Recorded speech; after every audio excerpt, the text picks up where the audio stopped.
dementia researcher with a blog and a rating. Exploring DORA.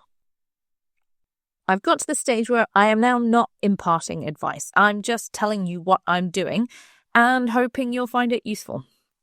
Sadly, or happily if you're the guy in charge of this collection of words, my new research assistant actually reads these things, so there are currently no grand plans for how to manage new staff because I feel she might worry. So today I'm going to assume you've got no idea what DORA is and how it might impact you, the way you think and the way you work, so I'm going to take you through it. The main reason for me taking you through it today is because of an embarrassing conversation I had. I shared some feedback with a wonderful colleague who told me that it wasn't particularly DORA-friendly. At which point I said, what's DORA?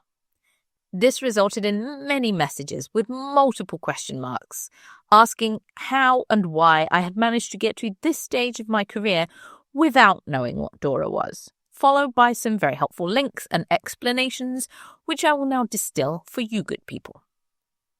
Let's start with what DORA is. DORA stands for the Declaration on Research Assessment. It's a set of principles created to address issues related to how we assess the impact of research. Direct from the DORA website, their mission is to advance practical and robust approaches to research assessment globally and across all scholarly disciplines. The origins of DORA lie in a 2012 meeting of the American Society for Cell Biology, ASCB, which happened in San Francisco. In fact, the full title of DORA is the San Francisco Declaration on Research Assessment. To understand why the DORA meeting happened, we'll need to indulge my need to give you a history lesson and go back a little further to times when the internet was just becoming a thing. Back in the 90s, theoretical physicists were way ahead of the game. They developed a platform called arXiv, a preprint server designed for them to share manuscripts and work prior to publication. The reason they did this was because theoretical physics is a very fast-paced and very collaborative field. Lots of people working together all the time to rapidly move things forward. Even before the development of the arXiv platform, people working within the field would often just mail hard copies of new papers to each other for comments and thoughts. The explosion of the internet in the mid-90s meant that there was now an obvious space to put all of these papers, and arXiv was born. But the birth of the internet affected all fields of science, not just physics. Instead of receiving paper copies of journals to browse or going to the university library to find the latest Nature neuroscience, everything was available online all of a sudden.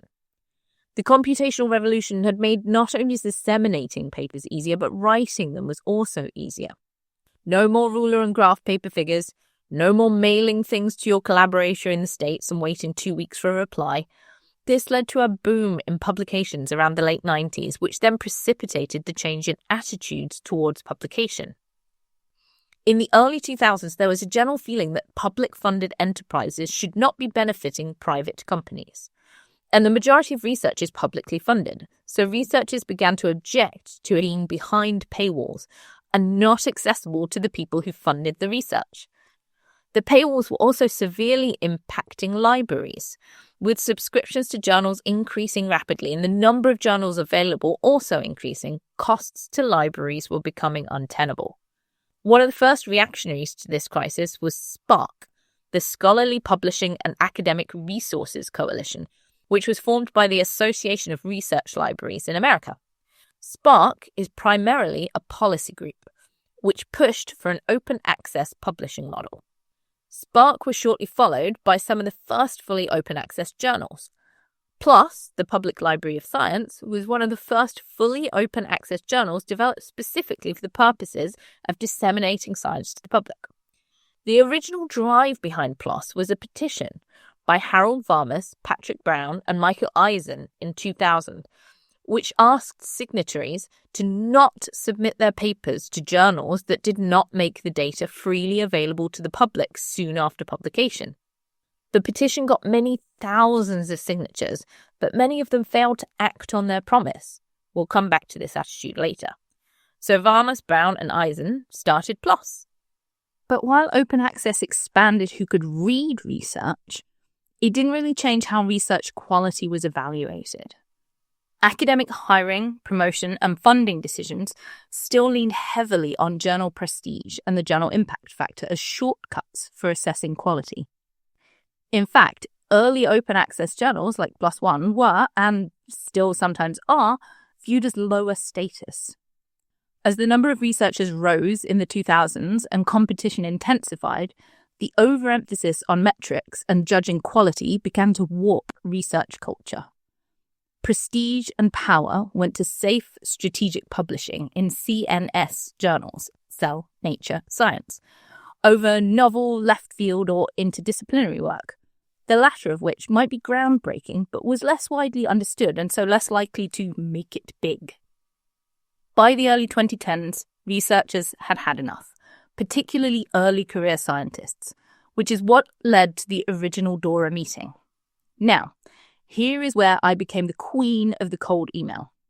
Bernd Pulverer, one of the original DORA crew, sent a wonderful description of the original meetings and said a lot of it was driven by Stefano Bertuzzi, CEO of the ASCB at the time.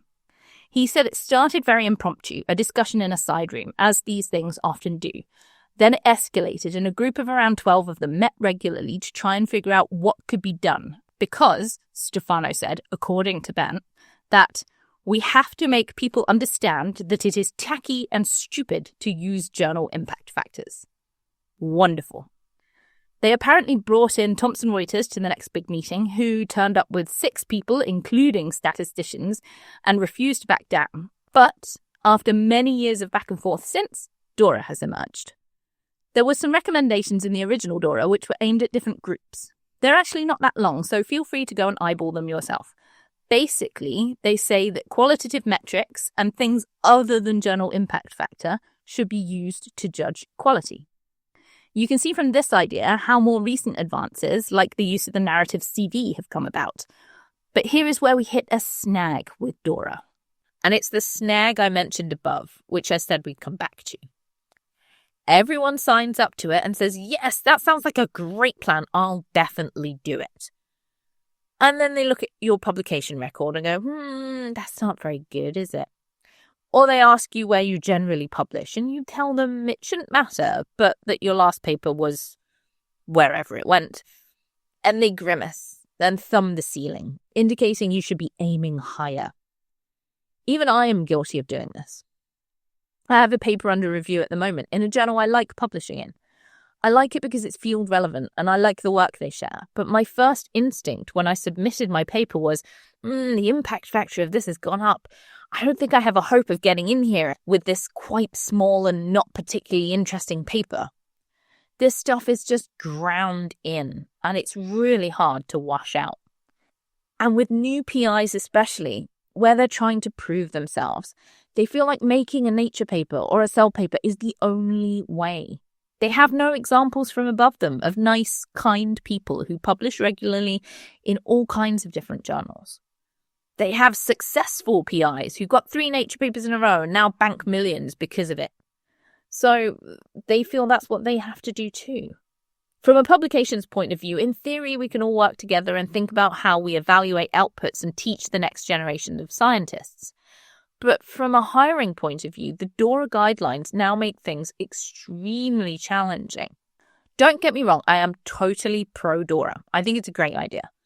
But here is where we fall down a giant problematic hole, and it's largely an issue with the current academic market. Hiring without metrics is a great idea in principle, but in practice it's probably a nightmare. For my most recent RA position, I had over 100 applicants. For me, excluding people was relatively easy because, despite having essential criteria, a lot of people applied who simply didn't meet the basic needs. A lot of, whilst I don't have any experience with rats, I feel my experience with yeast would benefit me whilst I learn. Applause for trying, but no. But for a lectureship, you really just need someone who has taught at university level, brought in some funding, and published some papers. And most people 5 or so years into an academic career will have ticked all those boxes to some degree. At which point, how do you discriminate between applicants? Your options are to start saying your papers or your money aren't enough. And we know these things are dictated by luck and circumstances because there have been many, many studies. Or you have to interview all 100 and figure out who is good for what you want. With no obvious way to discriminate between multiple candidates of equal worth and no practical means of interviewing all of them, hiring panels are falling into the traps that DORA warns us against: impact factors and money. So where does that leave us? Stuck between a rock and a hard place. I think the real work we have to do is convincing the next generation of academic scientists that they need to figure out how to assess quality in a metric-free way. Good luck with that one. Until then, DORA remains a good starting point, but an enormous hurdle for those in academia. Thank you for listening. Join the Dementia Research bloggers and share your own views.